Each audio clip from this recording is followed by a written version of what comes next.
bonsoir, bienvenue. Bien, on va commencer. Merci pour votre patience. En tout cas, je vous souhaite, mesdames et messieurs, la bienvenue au château. Certains parmi vous ont l'habitude maintenant. Donc depuis juillet dernier, on a fait quelques événements ici. Je suis ce soir très très heureux et très fier de vous accueillir à l'occasion de ce qu'on va faire. Ça veut dire lancer la nouvelle stratégie de l'école EBS. Alors je profite pour saluer aussi ceux qui sont en direct parce qu'on est sur YouTube. Donc voilà, papa, maman, voilà. Donc voilà, je disais que l'histoire de l'EBS, c'est quelque chose d'incroyable. Quand j'ai reçu le dossier de la session, potentielle session de l'école, d'abord, j'y croyais pas. Je me suis dit comment une école avec une telle marque peut arriver chez nous. Et deuxièmement, je me suis dit, bon, même s'il y a 5% de chance d'y arriver, ben on va y aller. On va y aller à fond.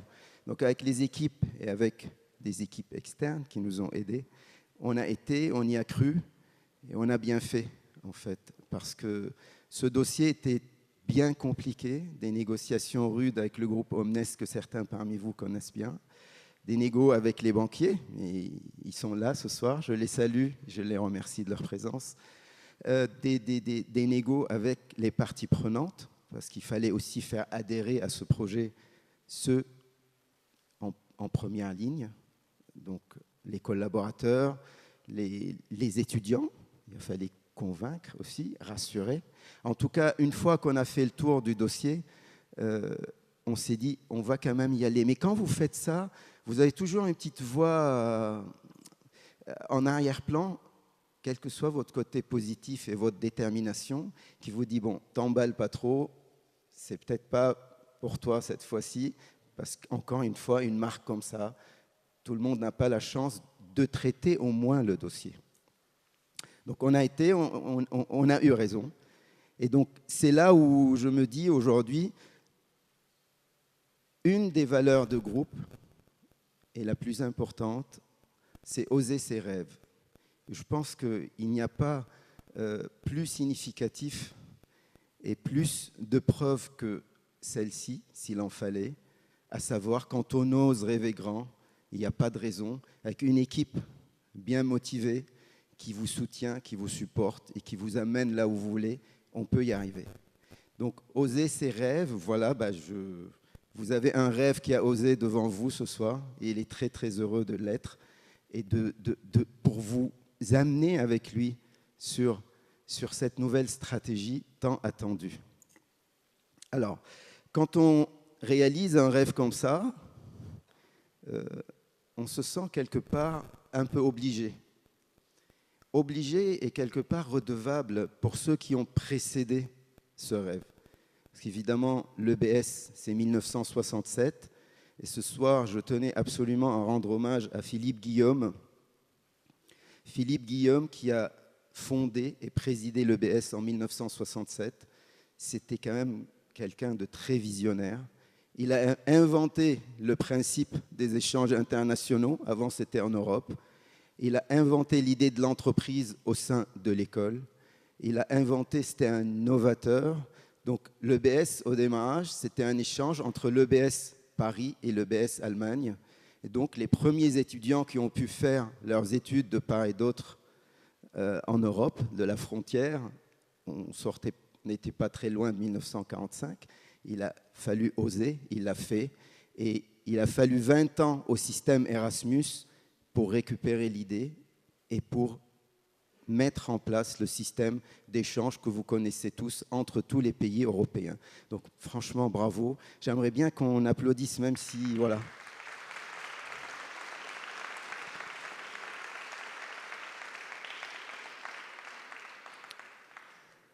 Alors depuis, beaucoup de femmes et d'hommes ont succédé à Philippe Guillaume et ont fait de leur mieux pour aussi garder cette école en vie, et ils l'ont fait briller, évidemment. Alors, ces grands personnages, on ne va pas les citer tous ce soir, en tout cas, on est responsable vis-à-vis d'eux aussi, et pour l'avenir de la marque et de l'école. Donc, il y a eu des périodes fastes, il y a eu des périodes plus compliquées. Voilà, j'espère qu'avec vous, on va pouvoir vivre le chapitre suivant qui va remettre l'EBS à l'honneur et qui va lui faire occuper à nouveau le rang qu'elle mérite. Voilà.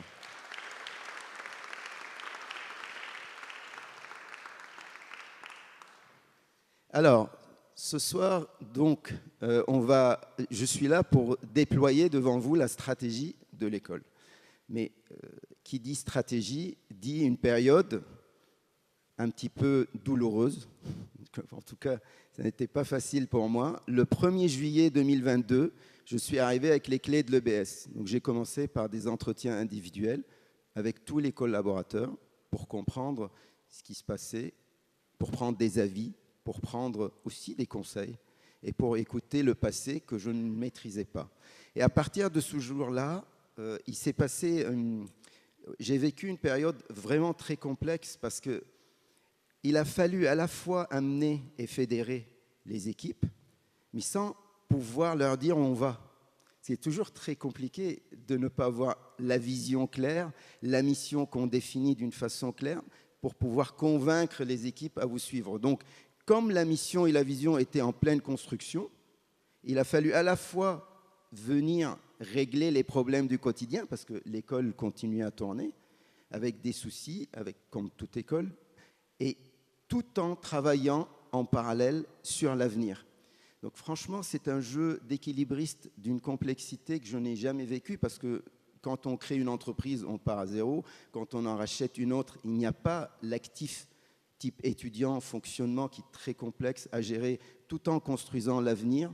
Donc c'était une période qui a nécessité beaucoup d'énergie à mon niveau, au niveau des équipes, mais aussi au niveau des collaborateurs EBS, parce qu'eux, ils attendaient qu'une chose, ils espéraient les changements, ils espéraient la nouveauté, sauf qu'avant d'arriver à ce stade-là, il a fallu de la réflexion, il a fallu les rapports d'étonnement, il a fallu les conseils, il a fallu le benchmark avec les autres écoles, il a fallu choisir une ligne directrice pour arriver à cette fameuse mission, ambition et valeur qu'on a fini par définir. Donc toute cette période se termine ce soir et je suis très, très, très heureux de fermer ce chapitre parce qu'en vous annonçant ce soir et en dévoilant tout le travail qui a été fait pendant ces mois, on va pouvoir démarrer le chapitre suivant.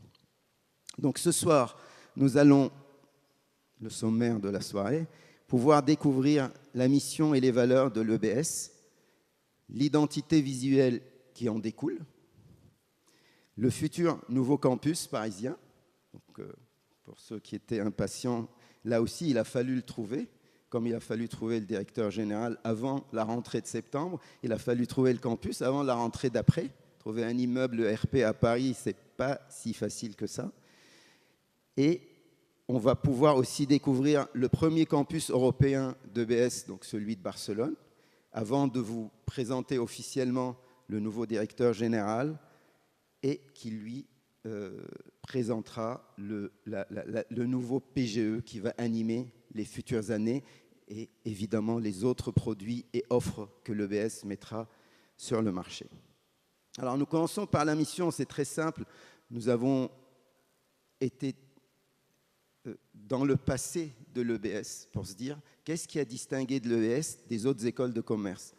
L'EBS, c'était des gens passionnés qui arrivaient à se révéler, ce qui explique la valeur de ces alumni aujourd'hui. Il y a quand même des stars dans les alumni que vous connaissez et qui sont brillants alors que rien ne les prédestinait à ces carrières-là. C'était on va dire, plutôt des gens passionnés. Donc, de la passion à l'ambition, c'est un petit peu ça le projet qu'on va proposer à nos futurs recrues. Et donc, pour faire quoi? Pour fabriquer les futurs leaders humanistes européens qui sont inquiets de leur impact sur leur environnement. Donc, ce n'est pas le tout maintenant de fabriquer des gens équilibrés. Il faut aussi sauver la planète. Donc, tout ça, ça devient la mission et l'ambition de l'EBS. Alors, les valeurs, on n'a pas été très loin, on s'est vraiment inspiré des valeurs du groupe. Donc, l'engagement, l'humanisme, l'audace. Donc, l'audace, il faut oser, entreprendre, c'est oser. Voilà, donc c'est notre valeur numéro 1. L'humanisme, sans l'humain, il n'y a pas d'entrepreneuriat. Il faut faire attention à l'humain. Et donc, c'est la deuxième valeur de l'EBS. Et l'engagement, donc sans la responsabilité dans l'impact de ceux qu'on prépare à diriger le monde de demain, il n'y a pas de responsabilité. Donc, cela nous engage. Donc, c'est de l'engagement, une des valeurs aussi de l'EBS.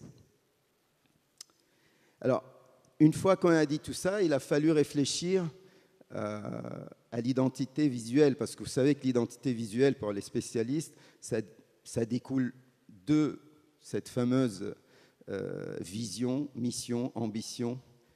Donc, il a fallu, une fois défini, aller chercher chez les créatifs de quoi nous faire rêver et nous faire vibrer, et surtout qu'elle soit en accord avec les valeurs et la mission. Cette charte, on va la découvrir ensemble, et puis, bon, elle risque de plaire, de ne pas plaire, mais bon, voilà, on va regarder ça, on discutera après.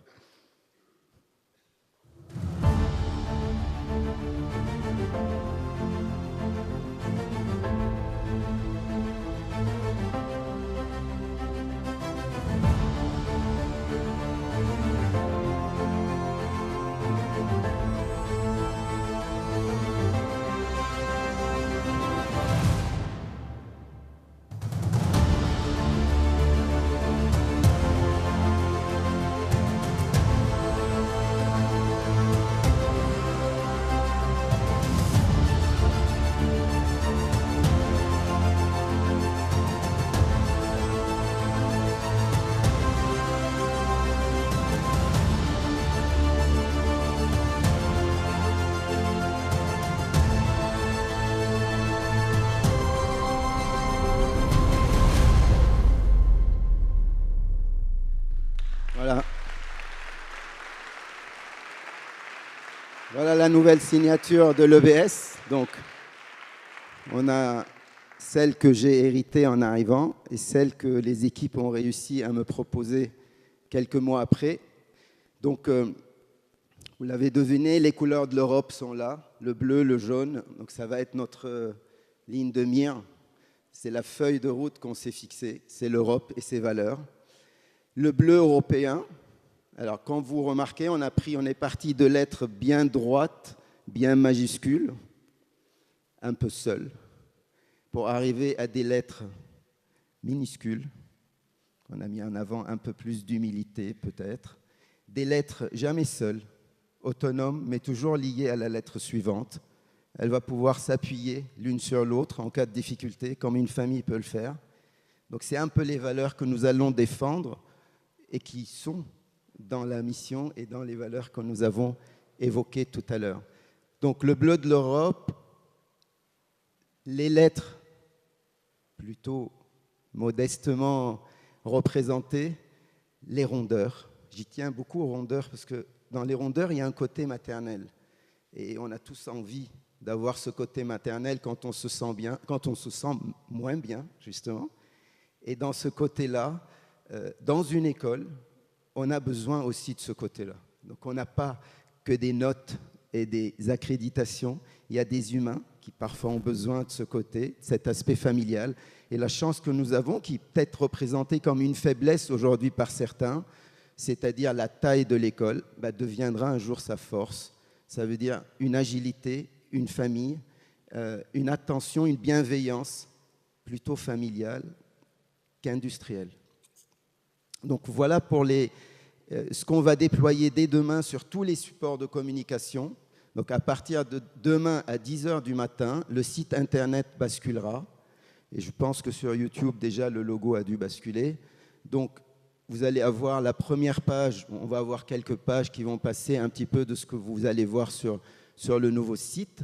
Donc il y aura tout ce qui est communication, print, les affiches.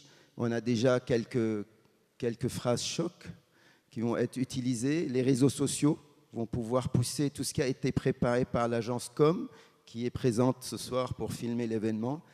Donc, l'agence Oxygène, avec qui nous travaillons, a déjà déployé son plan presse. Demain, il va y avoir 3 articles dès 9h, 10h du matin et des interviews qui ont déjà qui ont eu lieu, qui vont sortir demain avec 3 médias.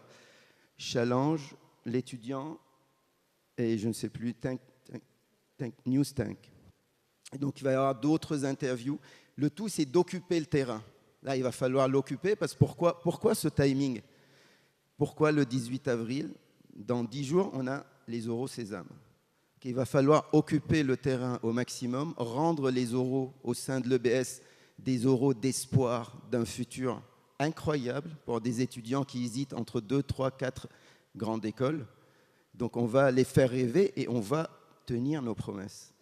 Et c'est pour ça que ce timing va s'enchaîner maintenant jusqu'à la fin des oraux avec des nouvelles, de la com sur tous les supports possibles pour pouvoir coller à ce timing qui est celui des écoles. Ça veut dire le recrutement, toute une saison pour un recrutement qui a lieu juste entre le 26 ou 27 avril jusqu'au 15 ou 30 mai. Tout se joue là.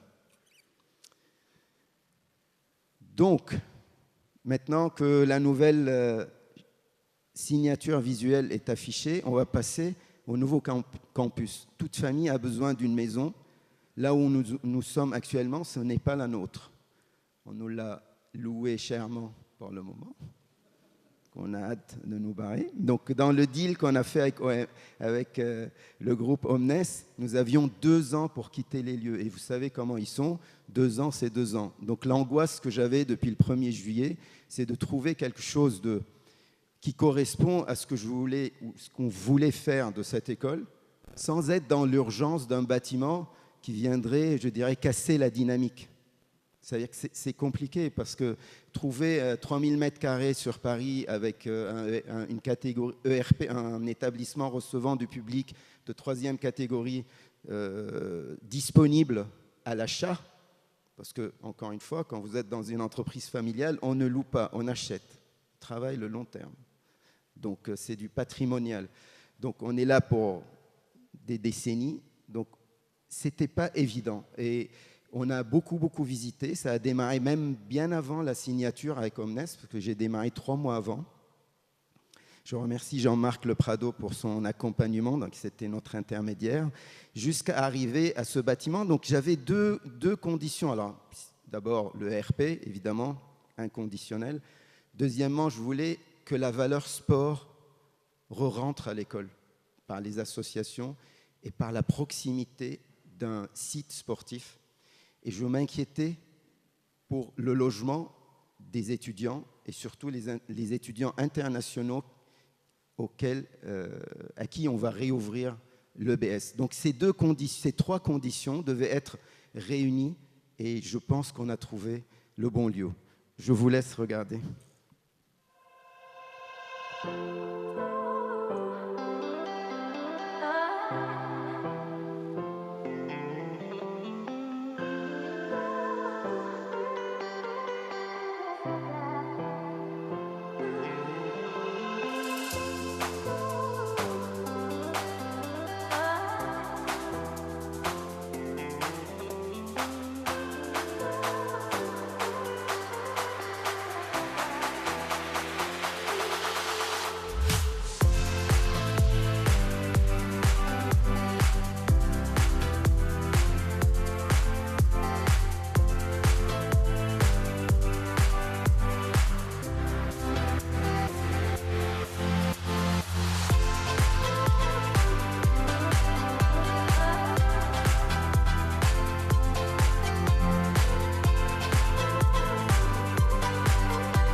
Merci. Merci à l'agence d'architectes G4 avec nous ce soir qui a préparé le film. On s'est permis de changer la musique. Pas très grave, hein. Mais G4, c'est eux qui ont construit notre hôtel à Barcelone, notre campus Barcelone. C'est eux qui font la rénovation de nos hôtels ici, qui vont faire la décoration de l'école. Donc, ce sont des partenaires de longue date et je suis très, très content qu'ils soient à nos côtés. Voilà, Tchuss et Ferran, merci.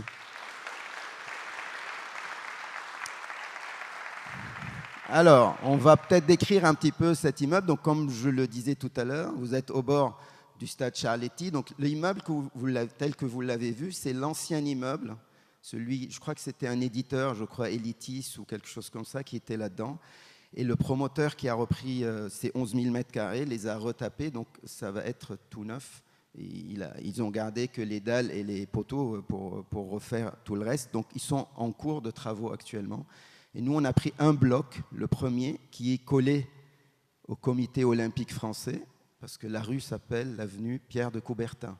Donc il n'y a pas mieux pour se retrouver avec les valeurs qu'on va défendre au niveau de l'école. Donc d'un côté, vous avez le stade et toutes les infrastructures sportives qu'on va essayer d'ouvrir à nos associations. Et de l'autre, vous avez la cité internationale universitaire de Paris, avec toutes les maisons internationales qui vont nous permettre de loger nos futurs étudiants internationaux. Donc les trois conditions qu'on avait fixées sont réunies. Il n'y a plus qu'aux banquiers de valider, de signer. Donc ils ont la pression ce soir pour les crédits. Mais bon, ça devrait le faire. Donc voilà la composition de ce bâtiment. Donc le rez-de-chaussée, où vous avez vu l'accueil, il y a un espace coworking et restauration ouvert évidemment aux étudiants. Donc la restauration sera aussi ouverte à l'extérieur avec peut-être une Madeleine by Ferrière pour ceux qui, comme ça vous n'aurez plus à venir pour le cake citron jusqu'ici. Donc Dusty, sûrement, on est en train de travailler déjà sur l'idée. Donc ça serait plutôt une Madeleine snacking qu'on va ouvrir sur ce campus. Ça sera un nouveau modèle pour nous, un nouveau concept qu'on développera sûrement par ailleurs. Donc, c'est ouvert à nos étudiants au prix étudiant et c'est ouvert à l'extérieur avec des prix de l'extérieur.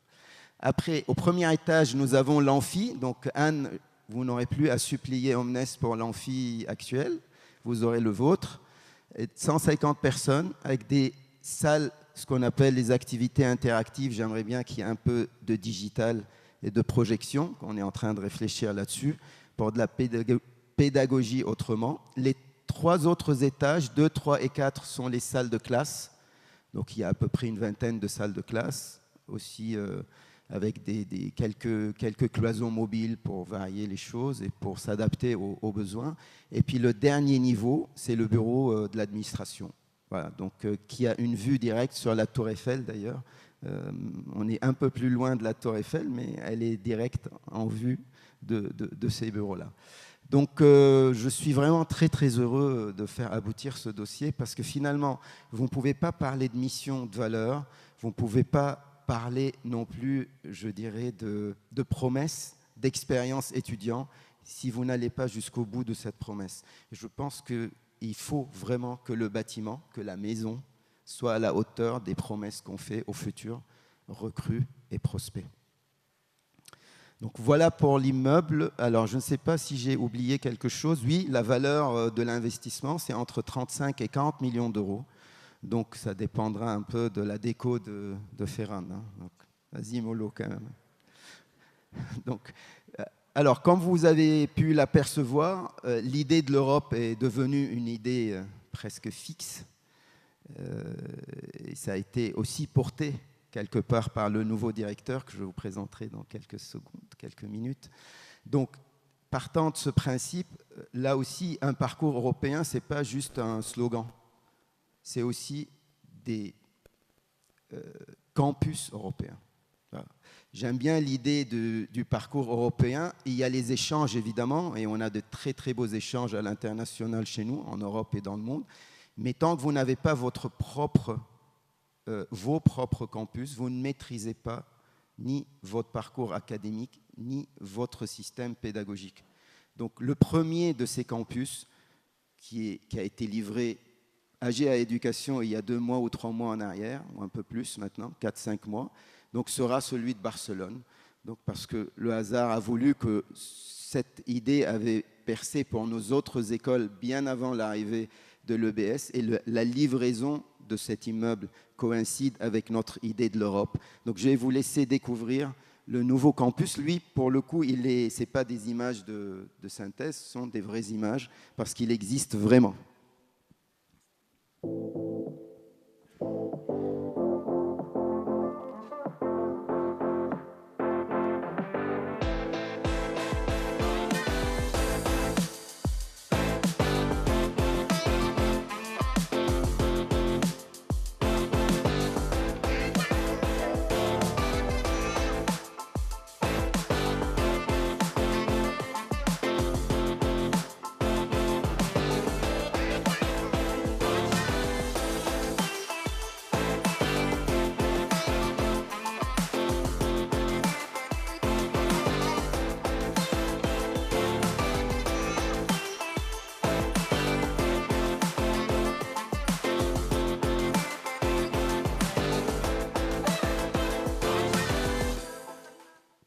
Voilà pour Barcelone. Donc le modèle de Barcelone devient peut-être le modèle de demain pour GA Éducation, à savoir, on va dire, une ville, un hôtel, un campus et une Madeleine. Parce qu'au rez-de-chaussée, il y a aussi une Madeleine by Ferrières de ce bâtiment, qui fonctionne déjà. Et donc, maintenant, il va falloir trouver les financements, parce que si on se déploie sur 3-4 villes européennes, ça fait quand même des investissements relativement importants. En tout cas, l'idée, dès 2023, est d'utiliser ce campus aussi pour l'EBS, pour que ça devienne une première destination dans les parcours que nous allons mettre en place. Voilà, je crois que j'arrive au 5e point, et le plus important pour moi, en tout cas, ce fut une rencontre forte. Voilà, une rencontre, je dirais, surprenante. Beaucoup de points communs entre nous deux. Un parcours à 15 ans d'écart, même doctorat presque, même maison, même labo de recherche, même ville que j'adore, Toulouse. Donc voilà, je vais appeler notre futur directeur général, Sébastien Chantelot, à me rejoindre.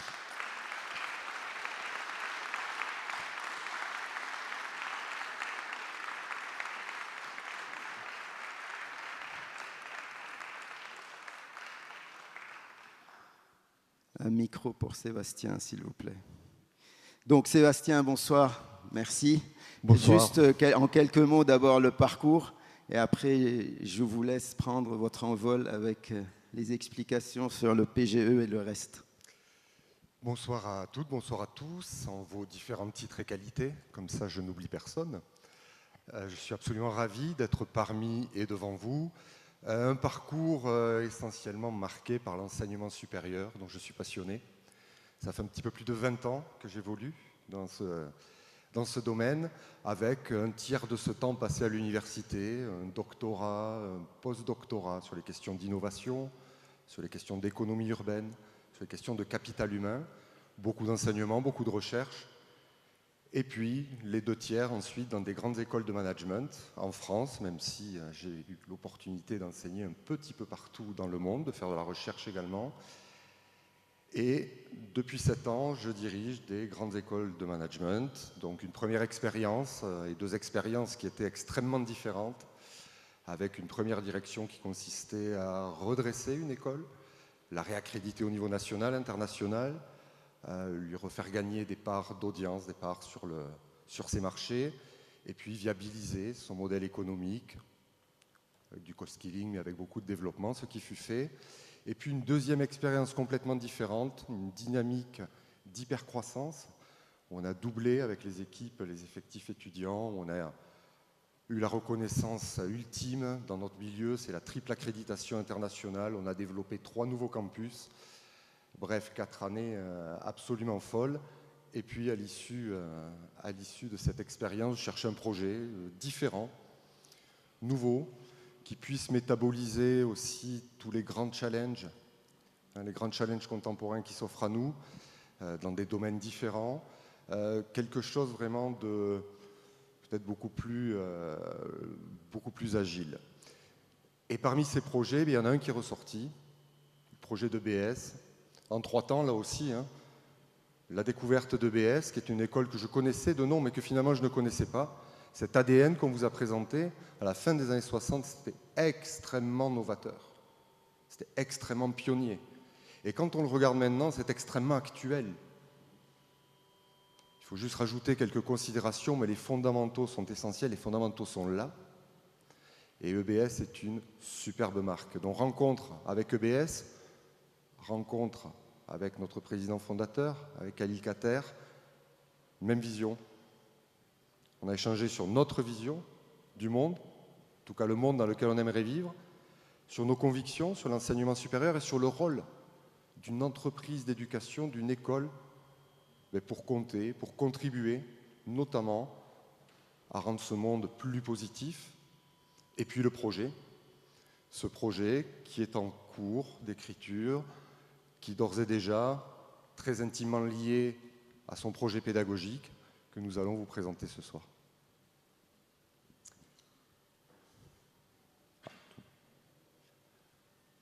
Donc, nouveau programme, nouvelle stratégie, un nouveau programme qui prend en compte l'ensemble de l'ADN historique fondateur d'EBS. On va y retrouver l'international, on va y retrouver l'Europe, on va y retrouver la volonté de co-construire avec l'étudiant, avant même qu'il rentre dans l'école, son projet personnel, son projet professionnel, travailler sur ses axes de passion, de motivation, les rendre solubles avec ses désirs d'avenir, ou en tout cas l'inviter à s'engager vers l'avenir qu'il souhaite.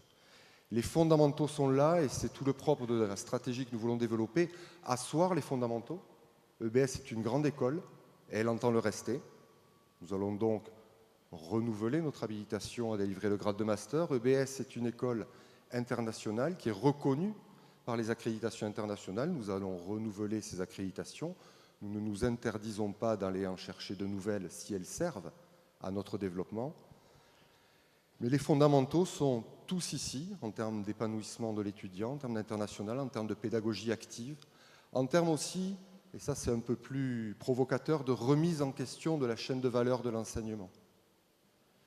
Premier constat, on ne peut plus seulement s'enfermer dans le management pour embrasser la complexité du monde. Ça allait quand les frontières étaient fermées, quand la diversité et la complexité du monde ne s'exprimaient pas avec autant d'intensité qu'elles s'expriment maintenant. Donc nous faisons un pari hybride. Nous faisons le pari de transformer la chaîne de valeur de l'enseignement supérieur. Tout simplement, on passe d'une logique savoir, assimilation, diplôme, où le rôle c'était de transmettre des connaissances, de faire répéter, pour savoir si on le savait bien, et de certifier que les apprenants le savaient bien, à plutôt une logique compétence, sens collectif, action. Donc transformer, essayer de trouver la relation à partir des connaissances, transformer en compétences, donner les capacités de travailler ensemble et surtout travailler par l'action, travailler le faire et ce faisant, se faire. Donc une pédagogie dynamique. Donc transformer la chaîne de valeur de l'enseignement, c'est aussi faire le constat que désiloter le management permet d'investir d'autres champs pour mieux embrasser la complexité du monde. C'est ce que nous faisons avec une approche complètement hybride, puisque nous allons consacrer les premières années de ce programme Grande École à un mélange entre, bien entendu, l'initiation au management, bien entendu, les clés de compréhension de la vie organisationnelle, des savoirs, des savoir-faire, des savoir-être, des savoirs-devenir, des intelligences académiques, des intelligences expérientielles, des intelligences émotionnelles, mais également, nous allons hybrider ces contenus avec l'apport que peuvent procurer ce qu'on appelle, en termes anglo-saxons, les liberal arts, en France, les humanités. Ce socle de connaissances fondamentales dans les domaines des sciences de la technologie, dans le domaine des sciences humaines et sociales, dans les domaines des sciences politiques, de la géopolitique, dans le domaine des sciences du vivant, des arts, des lettres, du design, pour colorer le parcours de l'étudiant et lui offrir toutes les clés, tous les mécanismes de compréhension de la complexité des systèmes dans lesquels il va évoluer, qu'il soit capable de contribuer, capable de mettre en œuvre une performance globale qui va à la fois adresser les enjeux économiques, environnementaux, sociaux, sociétaux. C'est la grande nouveauté, le renforcement de l'ADN, c'est inclure les tenants, les aboutissants, les enjeux de la transition environnementale et écologique et dans le programme, par le jeu des humanités, par le jeu d'un mapping des objectifs de développement durable dans l'ensemble du programme, pour pouvoir former et préparer notre étudiant à sa réussite, à son intégration à la société du XXIe siècle, qu'il soit humaniste, qu'il soit entreprenant, qu'il soit audacieux, qu'il soit capable de travailler en équipe à répondre aux défis les plus complexes, contemporains, que ce soit en France ou en Europe, en ayant un impact positif sur les organisations et la société. Donc un programme en 5 ans, une année pour explorer, pour développer des appétences dans les domaines du management, dans les liberal arts également, suit ensuite un parcours électif de construction, le SHAPE, où l'étudiant personnalise son parcours, va plus loin sur les questions des humanités, va plus loin dans son initiation au management, commence à partir pour des missions d'engagement, commence à partir pour des expériences en stage, et une 3e année, avec des échanges académiques à l'international, voire toute une année de double diplôme à l'international, pour finir le cycle bachelor et attaquer le cycle de la concrétisation, le cycle Achieve, le cycle de master, où il va s'orienter, se colorer, se donner une spécialisation qui sera double diplômante dans le cadre de Master of Science et lui permettre de s'insérer extrêmement facilement dans la vie professionnelle, de s'épanouir et de s'engager dans l'avenir qu'il a choisi.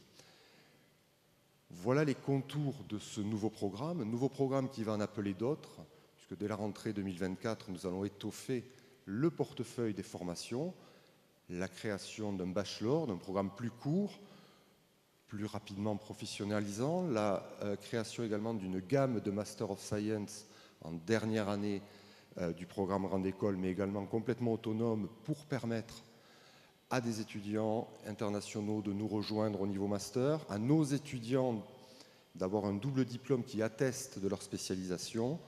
Tout ça sont des projets qui font partie de la stratégie que nous allons développer et dont la traduction, intimement liée au projet pédagogique, une première traduction que vous pouvez découvrir avec la refonte du programme Grande École.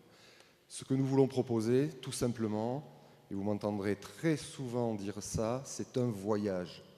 Et ce qui compte dans le voyage, ce n'est pas la destination, c'est le voyage lui-même. Ce n'est pas découvrir d'autres paysages, c'est porter un autre regard sur le monde. Et c'est surtout le chemin qu'on va parcourir ensemble et les détours qu'on va emprunter. Et ce voyage, nous sommes en train de le construire. Je crois que, pour moi en tout cas, c'est le jour numéro 1 de ce bon, long et vertueux voyage. Merci. Merci Sébastien. Nous avons vraiment hâte. Voilà, donc c'est parti. Voilà, merci à toi, le BS. Donc, pour conclure, avant de passer aux choses sérieuses, c'est-à-dire au buffet, vous êtes prêts ? Donc, je tiens à faire quelques remerciements. Ce n'est pas juste une façon polie de finir, de clôturer cette présentation, c'est plutôt quelque chose de sincère et que la tribune me permet ce soir. Donc, je veux remercier les collaborateurs de l'EBS. Ce n'est pas facile. Ils sortent de quelques crises successives, que ce soit à la faculté, à l'administration. Ce n'est pas facile de croire une énième fois à des promesses. Voilà, c'est comme ça. Je pense que petit à petit, on commence à nous rapprocher d'une façon sûre et certaine, un peu plus sereinement qu'au début. Donc, on a appris à nous connaître et ce n'est pas fini. Je pense que le chemin est long et j'espère qu'on le fera ensemble.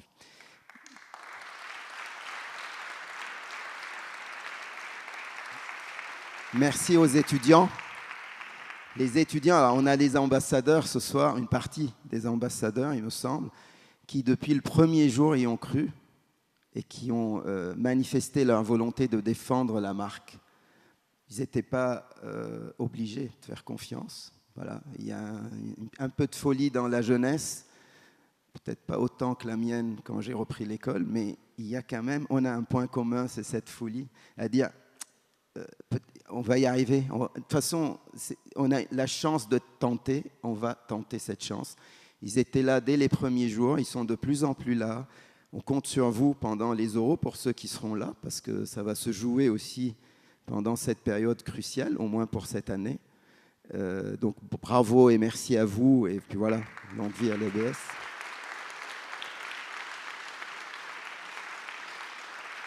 Alors, il y a les parties externes, donc je tiens à remercier quand même la société Edway, qui n'est pas là ce soir, l'agence Oxygène, comme je l'ai dit tout à l'heure, qui tient toute la relation presse, l'agence Com, qui est très présente ce soir, donc ils couvrent l'événement, pour leur accompagnement, et pour tous les prestataires que je ne vais pas citer ce soir, qui ont été aussi là depuis le premier jour, les banquiers qui ont financé, pour ceux qui ont financé en tout cas.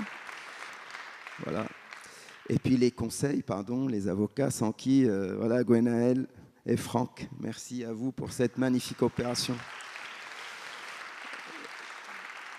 Après, je vais remercier tout GA Éducation qui a su, comme dans une famille, un enfant qui arrive, c'est toujours un moment de bonheur, mais c'est aussi un moment parfois de frottement qui pourrait procurer quelques jalousies. Ça n'a pas été le cas. Ils ont su faire de la place, ils ont su dépanner. Ils n'étaient pas les sachants en arrivant à l'EBS. En fait, ce que j'ai pu apprendre de cette expérience, c'est que la compétence ne suffit pas toujours. Il faut du cœur, de l'envie et surtout de la confiance. Et je vous remercie pour cette confiance que vous m'avez accordée par mes choix, pour ce choix en tout cas. Vous avez été là à chaque fois que j'ai eu besoin de vous pour aider l'EBS. Maintenant, vos collaborateurs de l'EBS le savent, ils ont compris. Et je suis sûr qu'ils vous en remercient aussi. Donc, Kruma, Pierre et tous les autres, merci à vous tous.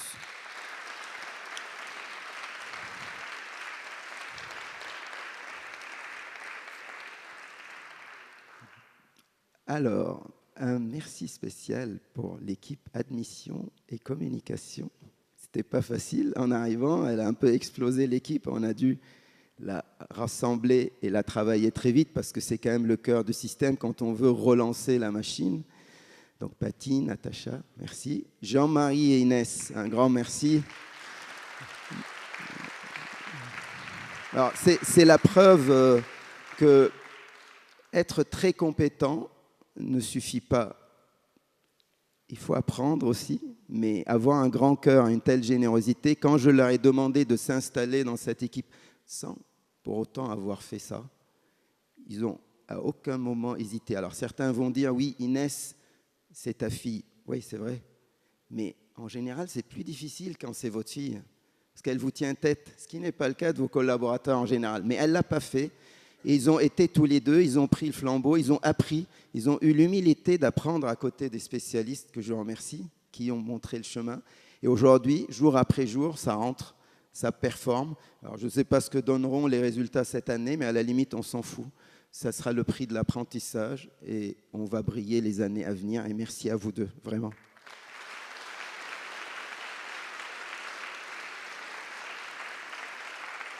Alors, je crois que j'ai oublié quelqu'un. Donc, après l'admission, je peux regarder ma petite... J'ai peur d'oublier quelqu'un. Je vais chercher mon petit papier.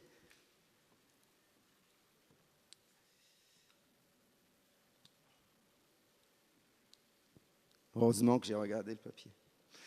Donc, l'équipe IT, voilà. Joe, je me disais, tout ça, une partie de la transmission, Issam, avec lui, les gens qu'on ne voit jamais, les David, les Christelle, les Cynthia au Liban qui opèrent sur les nouveaux systèmes Emera qui va s'installer bientôt à l'école parce que, comme vous le savez, pareil, encore un stress et une angoisse pour vous, mais aussi pour moi, même si je ne vous le montre pas, parce que je n'ai pas le droit, c'est le changement de l'ensemble de l'environnement digital de l'école bascule du 30 juin au 1er juillet, parce que là aussi, Omnes coupe le système au 30 juin à minuit. Donc, ils travaillent là-dessus depuis quelques mois.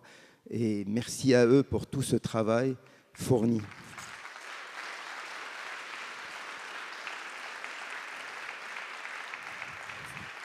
Enfin, je termine mon discours par le dernier, celui que je peux réveiller à minuit, à 5 heures, samedi, dimanche, quand je lui dis de rappliquer, il rapplique, il est là au premier rang. Katim, merci pour tout ce que tu fais. Franchement, pas l'occasion de le dire souvent, mais voilà, Katim, c'est ça, c'est la créa, c'est ça, Katim, c'est de la merde, tu me refais ça, ok, il y va, il lâche jamais. Monsieur, non monsieur, je vous assure, c'est comme ça, mais et son équipe, donc Quentin, Amélie, Florian, Younes, Youssef, j'oublie certainement Malouane, enfin, il y a beaucoup de personnes qui sont derrière tout ça, donc bravo, photographe, Nate, je ne le vois pas non plus, mais vraiment une équipe magnifique, voilà, ne changez rien, c'est aussi le package qu'il faut pour aller de l'avant et pour réussir nos rêves, voilà, merci à vous.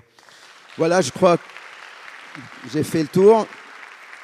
Enfin, merci à ceux qui ont organisé, comme d'habitude, la soirée, d'Alexandra, à Alison, à toutes leurs équipes. Merci aux chefs, voilà. Merci à ceux, aux chefs qui seront derrière les buffets. On va pouvoir ouvrir les buffets dans quelques minutes. On va vous demander de passer de l'autre côté pour libérer la salle. Et puis voilà, je tenais à dire à toutes les équipes, les miennes, ce soir, il faut y croire. Ne lâchez jamais rien. C'est jamais foutu. Voilà. Donc, plus on est positif, plus on avance, c'est pas grave. On trébuchera, on tombera, on se relèvera, mais le BS est de retour. Voilà. Merci à vous et à bientôt.